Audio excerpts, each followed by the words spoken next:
What's going on, soul siblings? This is yours truly, the James Cardoza, owner, operator, creator for Patrick's AK Ambassador Light.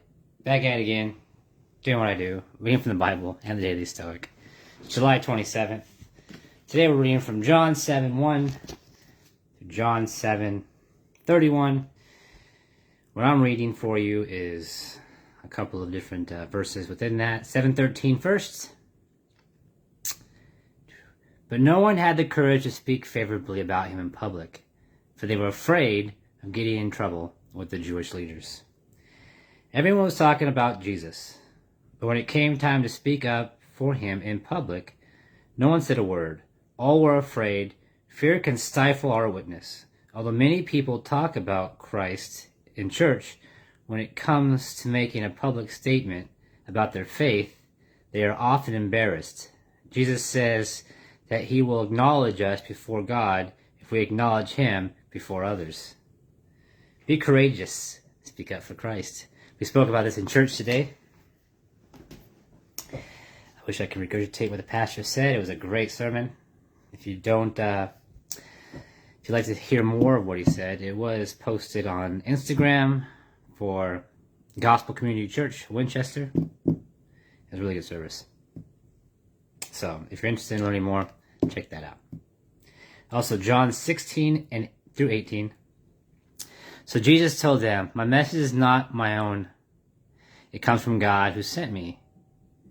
Anyone who wants to do the will of God will know whether my teaching is from God or is merely my own.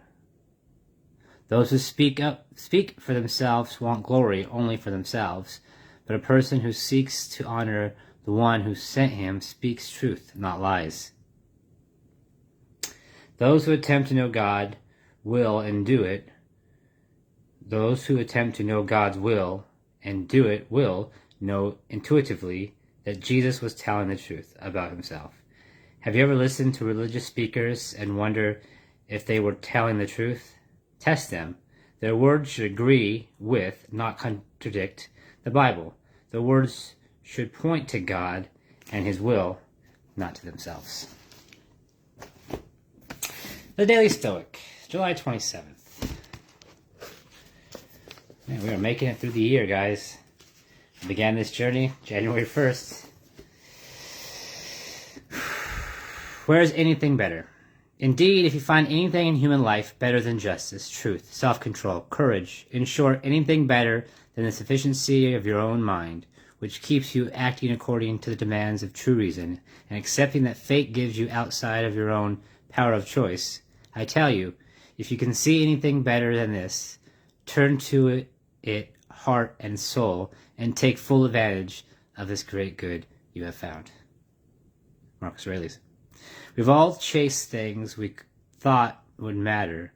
At some point, we all thought that money would be the answer, that success was the highest prize, that the undying love of a beautiful person would finally make us feel warm inside. What do we find when we actually attain these sacred objects? Not that they are empty or meaningless, only those who have never had them think that. But what we find is that they are not enough. Money creates problems. Climbing one mountain exposes another, higher peak. There is never enough love. There is something better out there. Real virtue is its own reward. Virtue is the one good that reveals itself to be more than we expect, and something that one cannot have in degrees. We simply have it or we don't. And that's why virtue, made up as is for justice, honesty, discipline, and courage, is the only thing worth striving for. Jesus Christ is the only thing we're striving for. And that's where all this ultimately leads me to. Many things in my life have brought me to this point. Glad to be here. If you want to learn more, grab the Bible. That being said, my friends, as always, take care, God bless, and remember who loves you.